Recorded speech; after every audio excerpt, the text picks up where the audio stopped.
Olá, eu sou a Mariana Campanati. Hoje a gente vai começar mais um episódio do podcast A Que Se Faz, A Que Se Doa, da 4ª temporada. Eu sou uma mulher branca, de cabelos castanhos claros, compridos, uma parte da cabeça raspada. Eu tô de batom vermelho, eu tô com uma blusa preta, uma calça jeans e um tênis branco. Hoje é um dia muito especial, a gente tá com 2 convidados incríveis, o Tony Marlon, começando a apresentar o Tony. Ele é educador e comunicador popular, facilitador e designer de estratégias em comunicação e colunista do portal UOL desde 2019, consultor para ações de impacto e responsabilidade social. Se formou em jornalismo pela Unisa e, a partir do Campo Limpo, periferia da Zona Sul de São Paulo, pesquisa e cria comunicação que impulsiona transformações positivas em discursos, espaços e relações. O Tony faz treinamentos e palestras em temas diversos, com as periferias como ponto de partida e chegada. Bem-vindo, Tony. E também, junto com o Tony, aqui na mesa, a gente está com a Maria Irmani.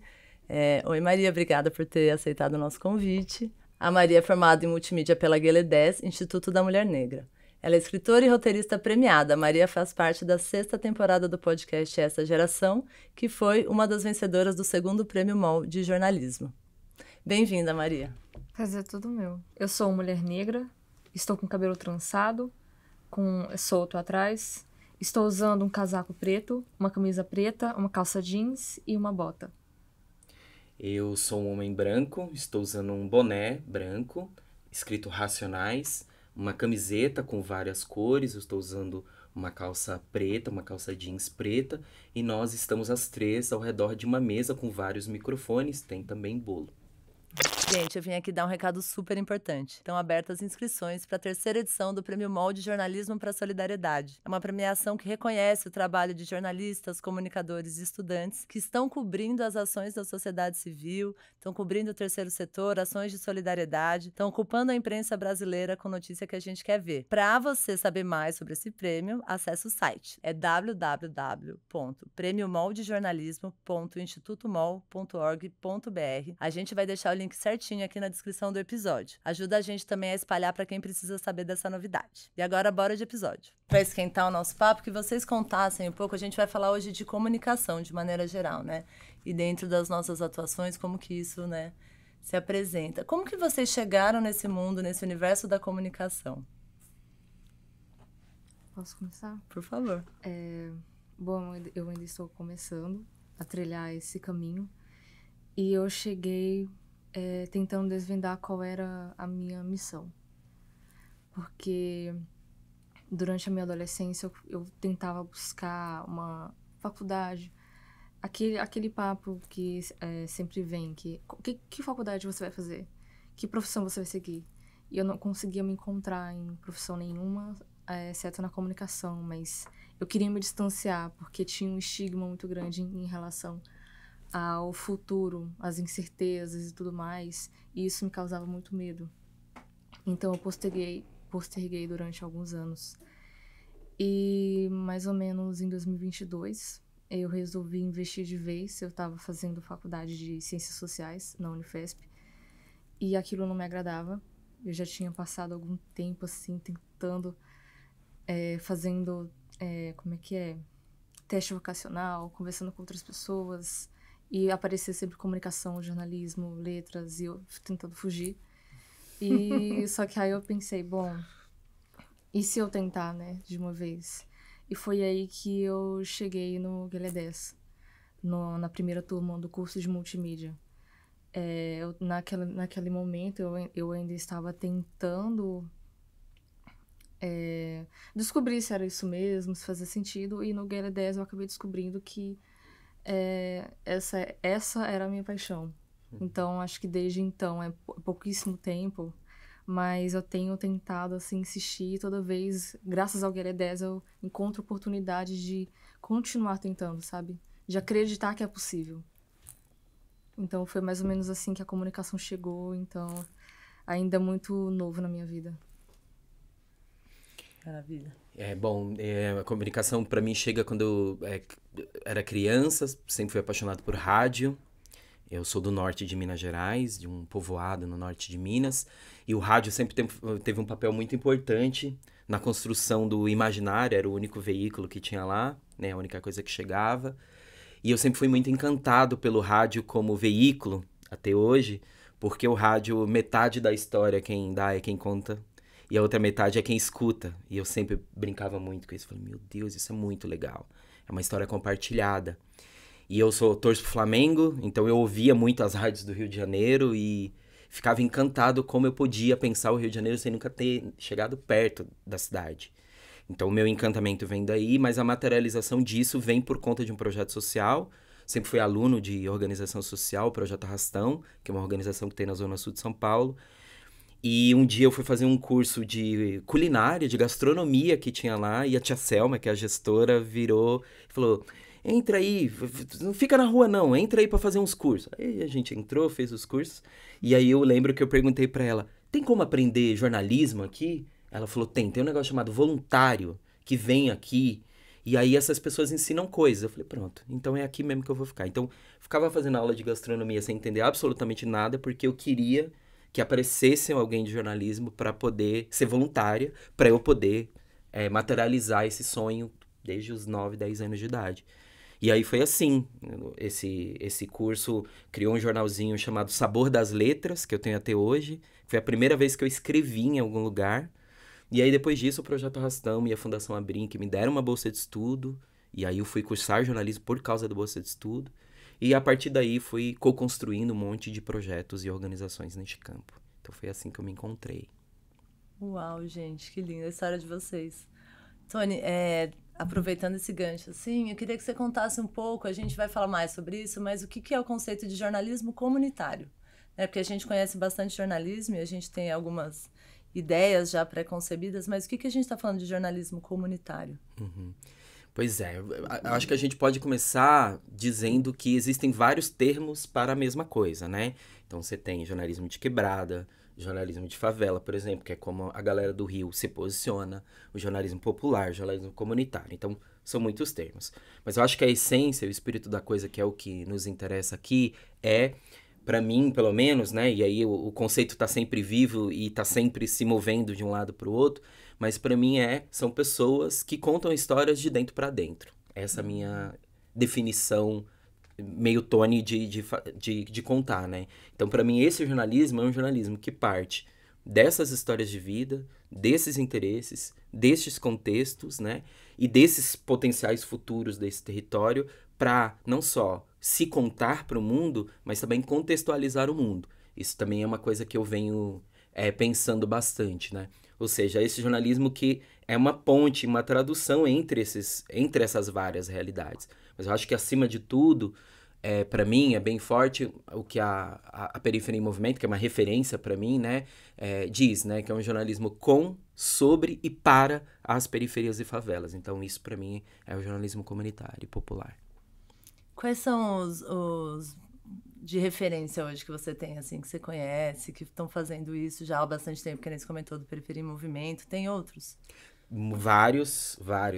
Eu vou tentar trazer alguns exemplos mais diferentes de organizações e de pessoas. Para mim, o Correio Nagô, o Instituto Mídia Étnica em Salvador sempre foi uma referência. Rosalvo, André, todo mundo de lá. Aqui em São Paulo, o Desenrola e Não Me Enrola, que é do Jardim Ângela. A Periferia em Movimento, que é do Grajaú, né? O Nós Mulheres da Periferia, que faz um recorte de gênero e traz essa perspectiva. E como pessoas, eu gosto sempre de citar pessoas, já que as organizações são feitas e construídas por pessoas, para mim tem alguns faróis e referências intelectuais, assim, que elaboram sobre isso historicamente para mim, né? O professor Denis de Oliveira é uma referência para mim, o professor Juarez Xavier é uma referência para mim, Ronaldo Matos é uma referência para mim, Thaís Siqueira, e a Gisele Martins, né, que é do Complexo da Maré, para mim é um dos grandes faróis e uma das grandes referências de elaboração de jornalismo sobre a gente e a partir da gente. Obrigada, Tony. Maria, você foi a voz dos 5 episódios da 6ª temporada do podcast Essa Geração, que foi um dos vencedores da 2ª edição do Prêmio MOL na categoria áudio. Você também participou do desenvolvimento de roteiro e outras atividades na produção e na divulgação do programa. Para quem não conhece, o podcast Essa Geração traz a visão de jovens sobre temas como religião, família, política e educação.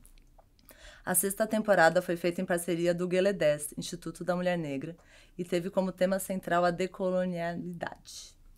Eu queria te pedir para contar, Maria, como que foi o processo de produção do podcast, como era formada a equipe, as etapas de produção e quais foram os desafios, o que você avalia que foi mais legal, mais difícil? Conta um pouco pra gente. Tudo bem.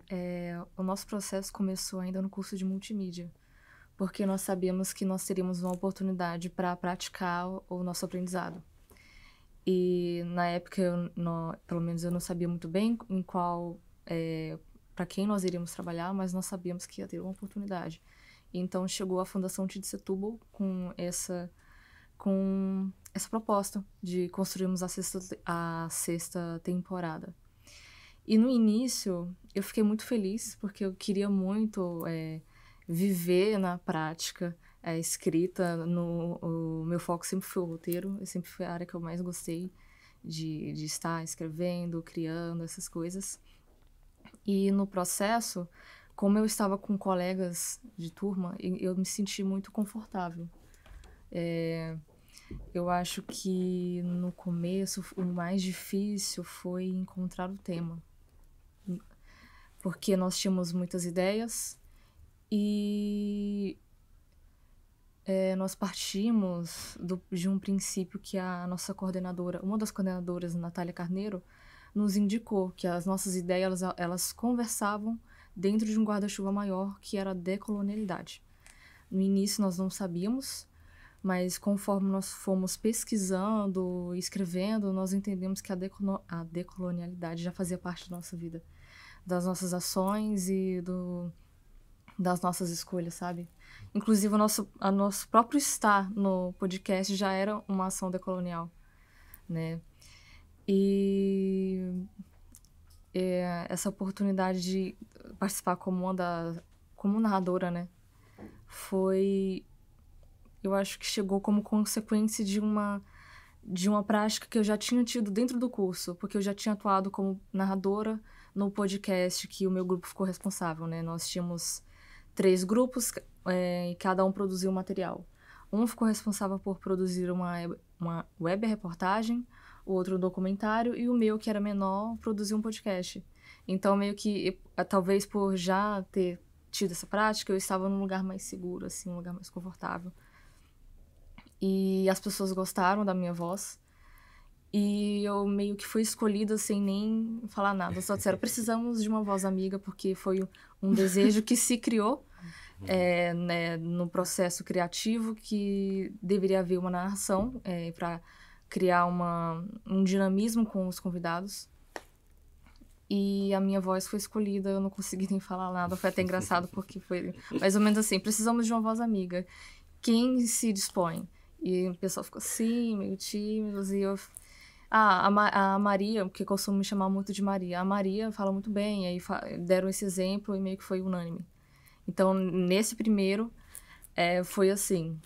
E eu confesso que eu fiquei muito nervosa, porque apesar de estar entre colegas, nesse momento de estar diante das câmeras, eu fiquei muito nervosa. Só que eu fui me soltando, assim, aos poucos. E eu achei o processo todo muito potente. Porque, olhando, assim, 2 instituições de renome e projeção, dão oportunidade para que uma juventude negra produza o seu próprio produto.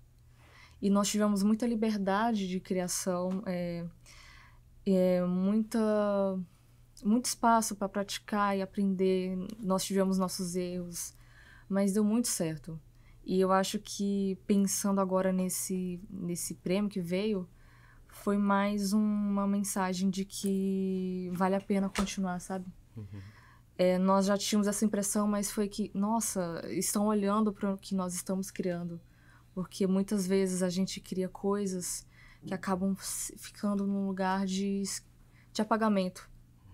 E aí veio essa oportunidade de, caramba, existe um lugar para a nossa voz, existe um espaço. Pelo menos essa visão que eu tive, porque eu comecei a acreditar. Eu costumo falar que eu ainda acho que é impossível encontrar um lugar na comunicação, talvez até trabalhar mesmo, eu ainda acho que é impossível realizar o meu sonho, assim, mas eu tento só para ter certeza. Eu vou continuando assim, vai na dúvida, vai que eu consigo, né? E cada vez mais vão surgindo coisas que me fazem acreditar. E esse podcast foi isso. Eu acho que talvez para outros jovens também foi esse lugar de ocupação. Eu costumo dizer muito que estar como uma pessoa negra, produzindo coisas dentro da comunicação é um constante ocupar, resistir e transformar. Porque a gente ocupa um lugar em que nós não estamos muito presentes, infelizmente, apesar de o Brasil ter uma presença negra muito grande, nós ainda somos muito poucos na comunicação. Resistir porque muitas vezes a gente tem que enfrentar provações, impedimentos e até posturas de outras pessoas que impedem que a gente se realize, e transformar porque a nossa presença transforma. Quando a gente chega num espaço, principalmente no podcast, por exemplo, a gente chega num espaço, constrói do zero, produz tudo e depois compartilha a nossa mensagem, é um transformar dentro dos nossos universos, assim. Nossa, eu te escutando, eu fiquei pensando sobre isso, né? Sobre, pra mim, essa é a comunicação que a gente tá lutando, por exemplo, a partir das construções dos coletivos de comunicação, né? Essa comunicação que é uma comunicação de anunciação. Ela não só anuncia futuros que precisam ser melhores para todos os seres ao mesmo tempo, ou seja, como é que a gente chega até lá. Ela não só anuncia quem é que está construindo isso nesse exato momento e que não está sendo contada nos meios tradicionais, mas eu também fiquei te escutando, Maria, também fiquei pensando que ela anuncia para dentro da gente também, né? Sim. Porque quando a gente... eu me lembro que da primeira vez que eu transmiti, sei lá, editei um vídeo. Primeira vez que eu editei um vídeo. E aí alguém falou, não, você tem que ter uma placa de captura de vídeo. Eu falei, é mesmo? Mas e como é que faz isso? Eu falei, não, na 25 de março tem. Eu falei, nossa, então eu vou lá comprar uma placa. Por quê? Porque pra mim, essa coisa sempre esteve pronta. Eu sempre consumi isso pronto. Ninguém nunca me explicou como é que se chega até lá. Como é que, né? Porque não nasce... Não, esse filme não nasceu pronto. Alguém fez esse filme. É que esse alguém geralmente não é a gente, mas alguém fez esse filme. Então, discutindo, mexeu comigo nesse lugar. Eu acho que é isso, né? Essa comunicação que anuncia coisas para fora, para o mundo, que discursa coisas para o mundo, mas que discursa coisas para dentro da gente também, Sim. né? Porque primeira vez que uma pessoa voluntária foi no Projeto Arrastão e apresentou pra gente um programa de edição de vídeo, eu me lembro que eu olhei pra ela e falei assim, você não vai embora não, né? Ela falou assim, não, eu vou ficar até o final. Eu falei, cara, porque eu não sabia que isso existia. E agora eu sei. Então você é muito responsável por tudo que vai acontecer a partir de agora. Então assim, não suma. Porque eu conseguia viver sem saber que eu não sabia, eu não podia fazer um filme. Mas agora eu sei que eu posso. Então se você sumir agora, se você desaparecer agora, eu vou ficar com isso pra sempre dentro de mim, assim. O que eu faço com essa informação, né? Então, enfim, fiquei brisando nisso. Pra mim é muito, muito potente essa comunicação de anunciação, assim. Sim, ouvindo a Maria, é exatamente isso, né? Como você também estar na produção de um podcast te transforma e também ao se transformar você está impactando as pessoas que também vão se transformar. Né? E voz amiga, né, gente? Eu também, assim, ouvindo a Maria, assim, Se eu tivesse no grupo, paz, eu falaria também a Maria. Eu também votaria, voz amiga Maria, porque é muito legal.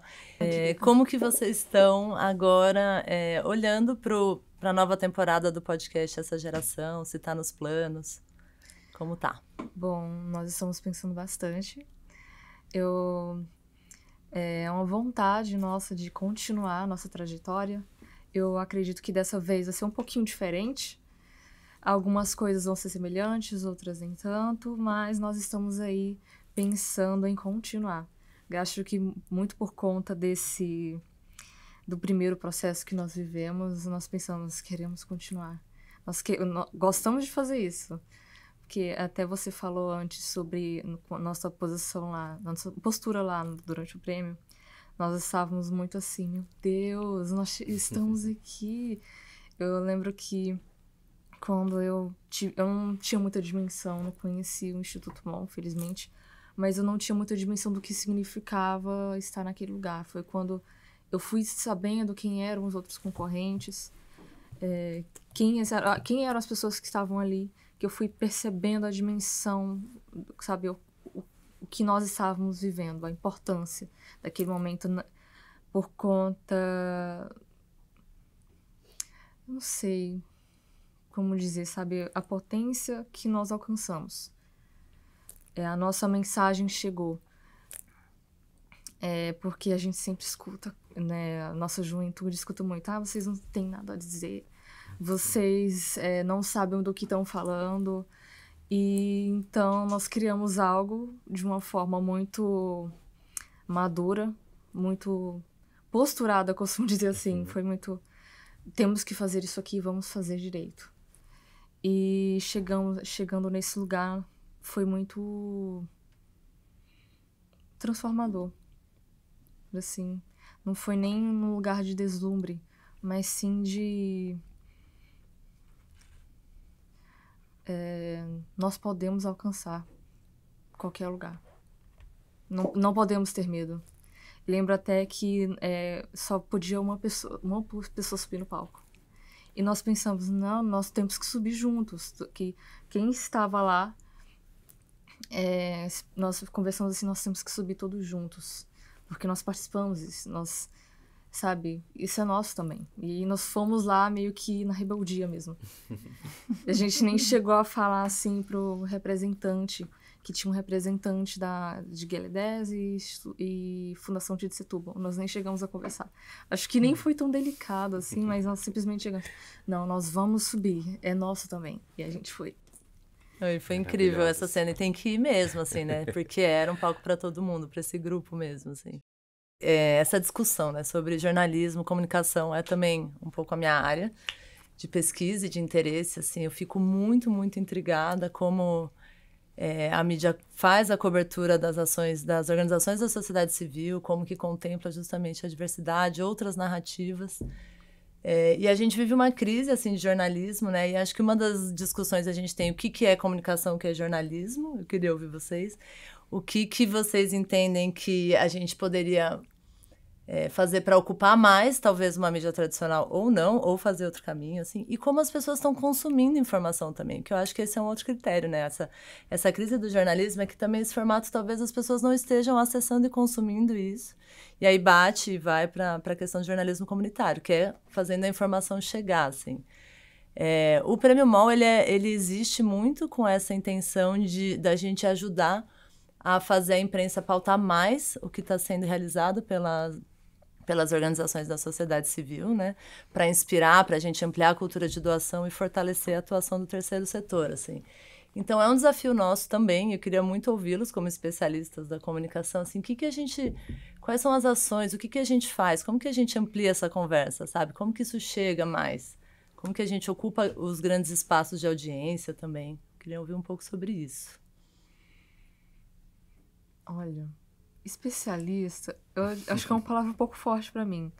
Mas como uma pessoa que está começando isso da área, eu acho que eu acho que precisa trazer, foi nesse sentido de trazer o público, é isso? A gente ocupar mais pautar mais a imprensa com as ações que estão acontecendo na ponta, sabe? A gente vê que parece uma conversa paralela que acontece na imprensa. E é isso, a gente tem falado do jornalismo comunitário como essa ponte com a realidade, assim. E qual que é o caminho? Se a gente tenta ocupar a mídia tradicional, amplia a audiência do jornalismo que já está sendo feito pelas pessoas para as pessoas. Quais são esses desafios? E, assim, é uma pergunta ampla mesmo, desculpa, Maria, mas como a gente tem consumido informação também? Onde a gente tem se informado? Quais são se a gente usa as novas tecnologias, rede social, um portal de notícia numa rede social é considerado jornalismo? Não é? Ampliando essa discussão, porque são coisas que têm sido discutidas aqui internamente também. Olha, a visão que eu tenho, eu posso estar enganada, mas eu acho que quando a mídia que as pessoas mais consomem hoje em dia, ainda infelizmente é a que tá aí protagonizando tudo. O jornalismo comunitário ainda permanece num lugar um pouco mais distante, que você precisa ir atrás para encontrar. Existem... o Instituto MOL, ele acaba tendo uma importância por dar essa visibilidade. Mas ainda existe essa separação, porque quando você entra no Instagram, por exemplo, o próprio algoritmo te leva a consumir os grandes portais de notícia, te afastando dos outros portais. É como se existisse já que nem eu já falei, sabe? Esse lugar do jornalismo de prestígio e o jornalismo que tá distante, sabe? Não é jornalismo, como se não fosse, sabe? Mas já tá aí.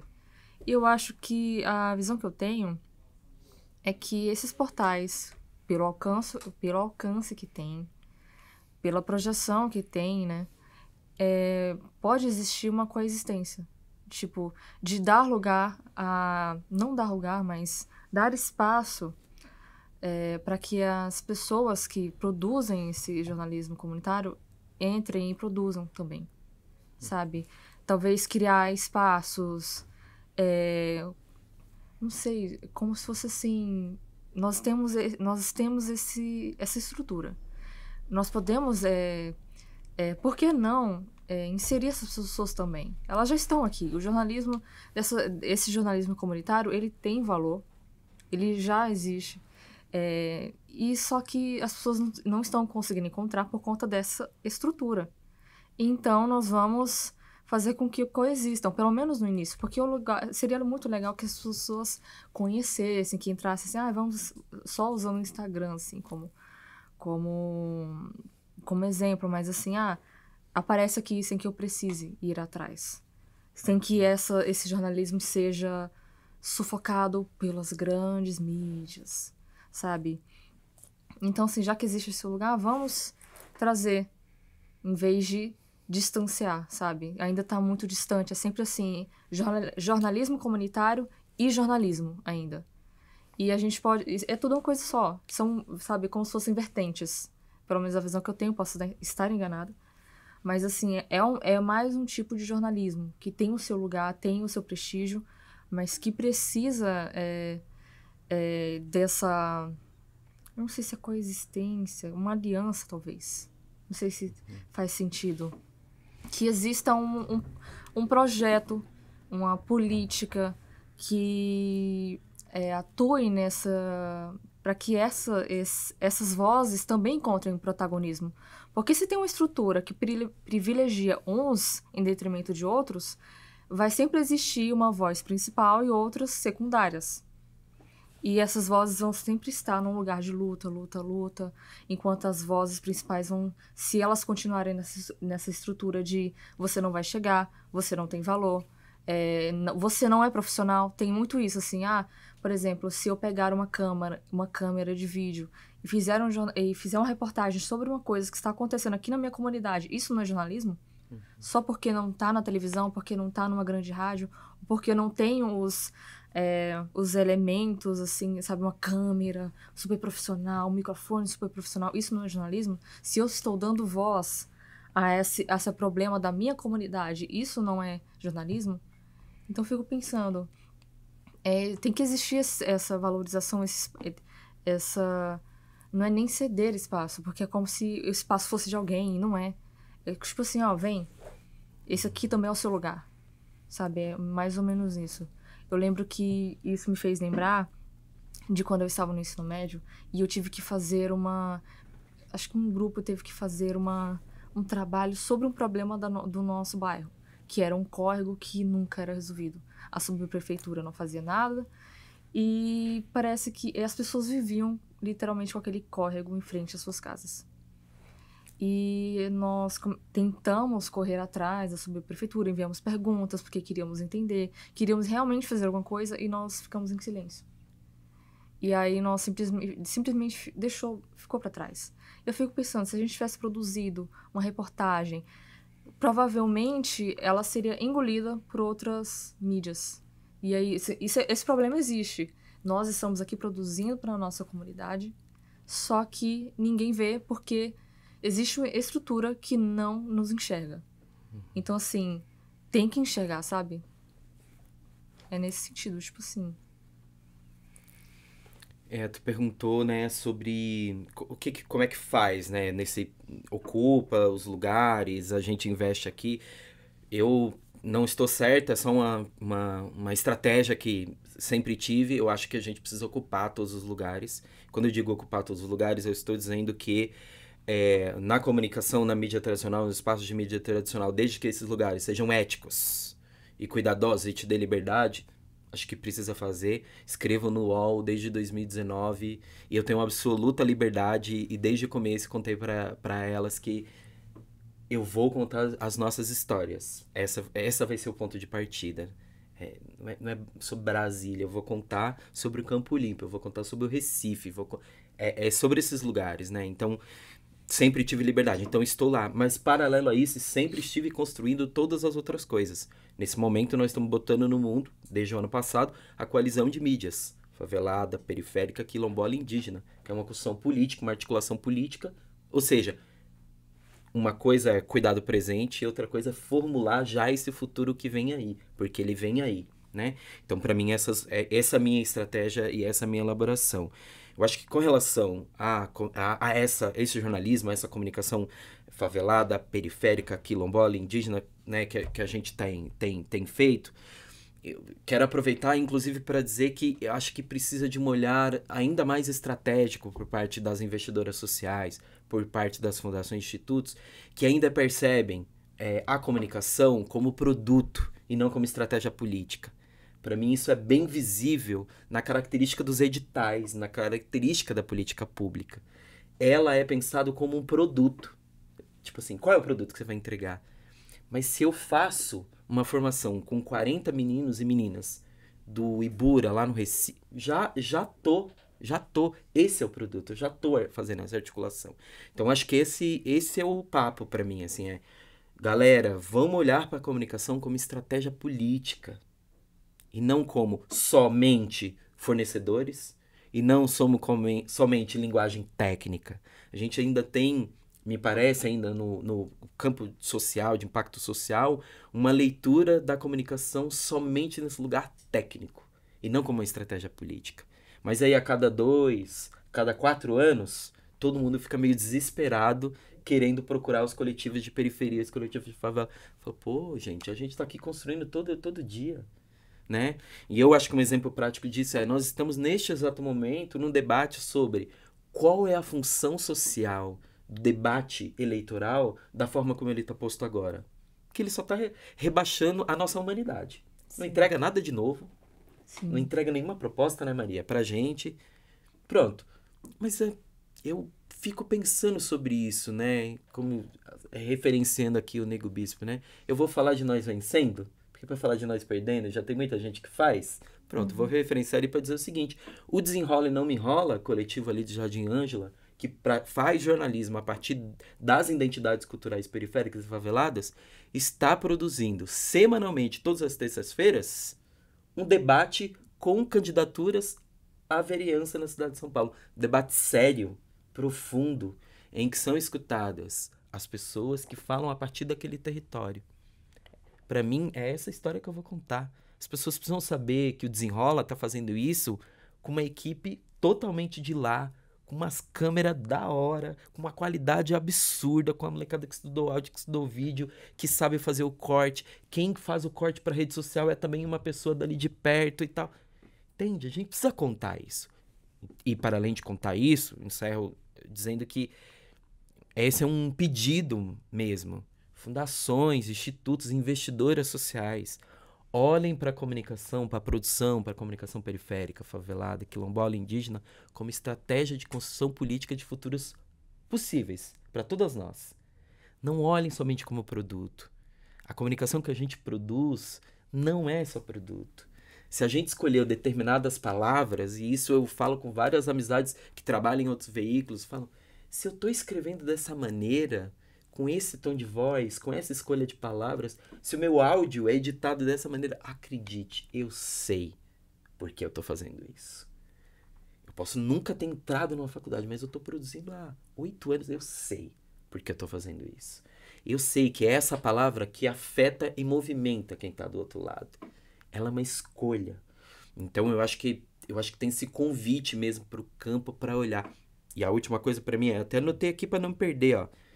Por que que a gente não promove mais o campo para ele investir, para que essas coletivas, para que essas iniciativas desenvolvam narrativa, linguagem e estratégia de distribuição? É isso. Essa geração tinha que ter um recurso, mano, para poder... Gente, vocês vão ter um recurso aqui, ó, 3 meses, só para pensar distribuição. Nem é produção. Quais são as formas inventivas de pensar distribuição, né? Mas o recurso é para isso, pra gente existir e pensar distribuição. Acho que ainda tá muito ainda na chave do... Não, é o produto, é o fim. Não, o produto é o começo. O fim é a minha mãe. Ela é o fim. É o meu pai. É a minha vizinha. Ela é o fim da história. Fazendo até um gancho nessas falas, eu achei muito interessante que você trouxe sobre esse... Não sei se eu entendi certo, mas sobre investir para que essas pessoas produzam, né? Juventudes produzam. E outros grupos também. E eu fiquei pensando que essa iniciativa que o GLDS e Fundação Tídio de Outubro tiveram, infelizmente, ainda é uma exceção. Por exemplo, foi um divisor de águas na vida de muitos jovens que estavam dentro do curso, que nós finalmente pudemos enxergar uma possibilidade. Mas eu ainda vejo que existe, assim, é praticamente uma agulha no palheiro. Porque eu lembro que quando eu contei pra minha mãe sobre o que GLDS estava proporcionando para nós, porque foi tudo gratuito, o curso, e até na produção tinha a questão da alimentação e eles pagavam o bilhete único. Então tinha esse investimento para que a gente pudesse estar lá. E às vezes eu vejo que tem algumas iniciativas que elas querem trazer os jovens, a juventude negra, a juventude não branca. Mas elas estão em uma posição em que essas pessoas não conseguem acessar. Porque não conseguem estar lá todos os dias, não conseguem arcar com o dinheiro da passagem, com a questão da alimentação. E aí vem, por exemplo, essas duas instituições que se unem, usam o poder que elas têm para transformar a vida de grupos, assim, dando a possibilidade para que criem o próprio produto. E aí eu fico pensando, eu também sinto essa falta. Porque foi mais ou menos assim, eu encontrei ali no Instagram e aí isso transformou a minha vida. Mas eu fico pensando, já imaginou se as grandes instituições de comunicação resolvessem olhar para essa juventude ou até para outros grupos e vamos investir nesses grupos? Por exemplo, que você falou sobre um rapaz que ele produz no Norte, é isso? Do Raimundo, talvez? Sim, do TV Quilombo Rampa. E se uma instituição resolvesse investir nesse rapaz? Tipo, nós estamos com um programa aqui e nós temos essa verba, esse tempo de produção para que você crie um produto de acordo com a sua realidade, não de acordo com a sua realidade, mas que você crie um produto e dá essa liberdade. Porque às vezes vem assim, nós temos a proposta de inserir esses grupos, mas você tem que falar sobre isso, tem que falar nesse tempo, desse jeito, e aí fica meio que nós estamos sendo usados. Fica nesse lugar de... nós, sabe, é só para dizer assim que nós trazemos diversidade, olha só. Nós temos pessoas negras aqui, nós temos pessoas indígenas, nós temos pessoas queer, nós temos pessoas trans aqui, mas nós não damos possibilidade para que elas se desenvolvam, para que elas criem com liberdade. Tipo, é mais uma poda, assim. E aí, já que a gente está terminando até, eu acho muito importante que a gente... como é que é? Esqueci, tipo, que a gente reforce isso, essa necessidade, porque talvez seja esse caminho mesmo, que você trouxe da pergunta, como é que a gente faz com que esse jornalismo comunitário acesse, mais ou menos nesse sentido, investindo, vamos investir mesmo, sabe? Que criar produtos, criar possibilidades mesmo, porque senão vai ser sempre muito distante. Um sonho distante. Acho que essa que é... desculpa, gente. Acho que essa é a palavra. Porque até chegar a GLDS, eu tinha muito esse negócio de é impossível chegar lá. Não tem como, eu não tenho nada aqui na minha casa que eu consiga produzir alguma coisa. Meu computador vai explodir se eu for editar alguma coisa. E aí, de repente, vem... porque eles tinham... A GLDS tinha todo o aparato profissional. Assim...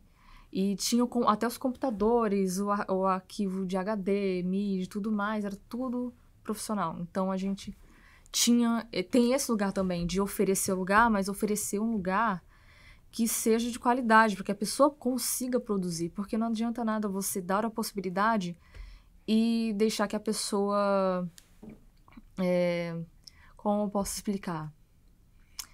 É que, sabe, são várias coisinhas que eu vou lembrando de propostas que chegam e você tem que se virar para criar. Meio que, nós queremos que você trabalhe aqui em tal horário, de tal jeito, mas você tem que ter um estúdio. Eu lembro que eu cheguei a participar de um processo seletivo que você tinha que ter um estúdio. Aí assim, meu Deus, um estúdio? Não tem como. Então, tem esse lugar também. Total. Tipo isso. Total. É uma compreensão, acho que, assim... Nonsense, minha gente, partimos de lugares diferentes. Sim. Sem entender isso, não vai entender tudo que vem depois, né? O Tony trouxe essa referência de quem tá contando história com memes, né? Eu descobri essa semana um canal no YouTube que chama Batalha de Informação. Não sei se vocês conhecem, mas eles contam as notícias relevantes aí da semana através de slam e rap, né? E aí, tipo, é muito legal, um trio, uma menina e 2 caras que fazem ali ao vivo, assim, então, estão alcançando muita gente. Fiquei refletindo muito no que o Tony trouxe sobre a gente pensar distribuição, que eu vejo que, de fato, a gente hoje tem ferramentas para produzir o conteúdo e esquece de pensar como chega, né? Então, de fato, assim, pensar nesses recursos que vão para a distribuição, para pensar a distribuição, maneiras diferentes de chegar, acho isso muito inspirador, muito mesmo. E pensei também na busca ativa, assim, pensando nos ouvintes, até como a gente tem uma responsabilidade do que a gente consome de informação, como que a gente consegue sair de um circuito tradicional e ir atrás dessas fontes, outras fontes, né, descobrir outros portais e divulgar e falar, espalhar essas outras coisas que estão acontecendo, né, outras mensagens, outras vozes, como isso é importante ser ativo nisso, né. E aí, assim, eu queria pedir para a gente encerrar. A gente está com as inscrições abertas para a 3ª edição do Prêmio MOLD, Jornalismo para a Solidariedade, que a gente falou aqui o episódio inteiro. E eu queria que vocês ajudassem a dar dicas para quem está pensando em se inscrever, assim, para quem pode se inscrever, assim, que inspirem-se para que se inscrevam, mas o que é uma boa reportagem, como que você pode ter um olhar, pensando que a gente tem categorias de texto, áudio, vídeo e foto, assim, quais são as dicas que vocês dão para essas pessoas que talvez ainda não tiveram a coragem de se colocar aí, mas que é para elas também? Eu acho que eu diria simplesmente ocupe. Ocupe, porque talvez a pessoa esteja insegura porque pensa, o que eu produzi não tem valor, nossa, não tá muito bom, não vou conseguir, mas ocupe, realize, sabe?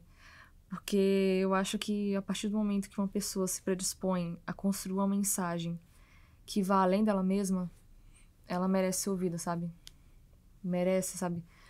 Principalmente porque parte de um lugar em que você tá falando sobre alguma coisa que, se você olha para aquilo e pensa, vou produzir uma reportagem, por exemplo, sobre isso, é porque tem algum significado social. Então, eu acho que eu simplesmente diria, pense na questão social que inspira o seu trabalho e se você encontrar, se inscreva.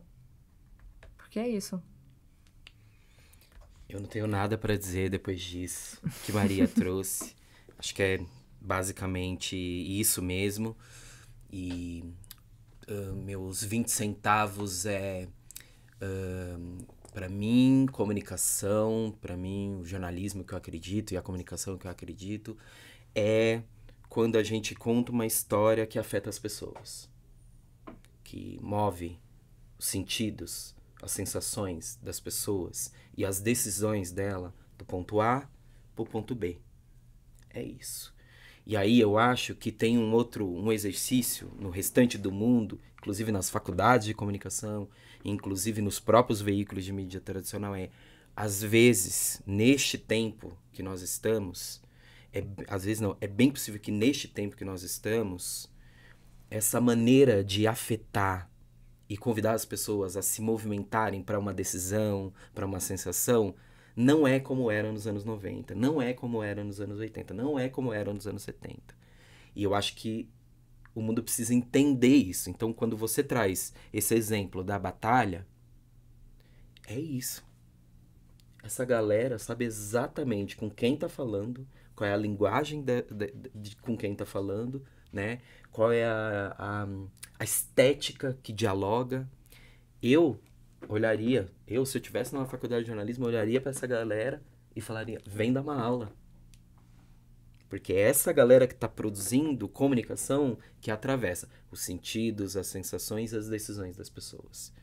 Então, se eu pudesse dar uma dica, além de reforçar o que Maria disse, que para mim é a síntese de tudo, contem histórias que movam as pessoas de um ponto A para o ponto B. Quando você terminar, gente, a gente está muito, às vezes, muito apaixonado pela gente. A gente precisa se apaixonar pela audiência. Então, às vezes, você olha pro produto e fala assim, mãe, pai, como chega para você isso aqui? O que você entendeu? O que a senhora sentiu? Se sentiu alguma coisa, tá lindo. Se tem 1 milhão de perguntas, talvez. Porque, para mim, essa é a brisa. Eu sou apaixonado pela audiência. Para onde essa audiência tá apontando? Ela tá entendendo o que eu tô contando? Porque não adianta eu entender. Não adianta nós três aqui entender. Não adianta. Quem precisa entender é quem chega lá do outro lado. A última coisa é, quando a gente tinha um embarque no direito, a gente distribuiu o jornal 5 da manhã, 5:30 da manhã. Coisa que eu mais escutava era, jornal, Tony, impresso? Mas assim, ninguém tá lendo jornal. Me lembro de ter dito isso pra uma pessoa, eu falei, é que o seu ninguém é minha mãe, né? Então faz muito sentido você dizer ninguém, porque ela não é considerada. Mas pra mim, faz muito sentido, porque só eu sei o que significa, simbolicamente, um jornal impresso na mão de uma pessoa. Esse jornal era entregue 5:30 da manhã. E todo mundo saía lendo o jornal. Então, pra mim, a dica é essa, assim, tem uma ideia de história, se pergunte, essa história move sentidos, sensações e decisões das pessoas? E a segunda coisa é, qual é a melhor maneira de contar isso? A melhor maneira não pra mim, não pela minha técnica, mas a melhor maneira pra quem tá chegando lá do outro lado, pra quem vai escutar isso. Eu acho que pra mim essas são as dicas. Ai, gente, obrigada. Incrível, tô muito inspirada. Tenho certeza que muita gente vai se inscrever, assim, a partir desses incentivos, né? Esperamos que sim. A gente está super atenta a essa discussão no Instituto MOL também, sobre como... enfim, temos discussões, também não sei, depois qualquer coisa a gente edita, a gente pode falar, mas a gente tem falado sobre microbolsas também, para distribuir, para incentivar, né, produção fora de um circuito tradicional, assim, e chegar em outras narrativas, outras pessoas. Temos falado muito sobre isso, porque a gente sabe da importância e relevância de ter um investimento e o recurso livre para que isso possa acontecer, né? Para que a gente tenha novas histórias acontecendo e ocupar a agenda de várias formas, e fortalecimento da sociedade de maneira geral, né? Dos interesses da população mesmo, do povo, das pessoas. Queria agradecer muito, Maria, por ter vindo. Tony, mais uma vez, super perto da gente do prêmio, tá ajudando a gente muito, inspirando. Maria também. Esperamos ver vocês na cerimônia também, vocês são super nossos convidados. Estaremos lá. E ajudando a espalhar também aí para quem fizer sentido, tá bom? Obrigada, gente. Obrigada, prazer foi meu.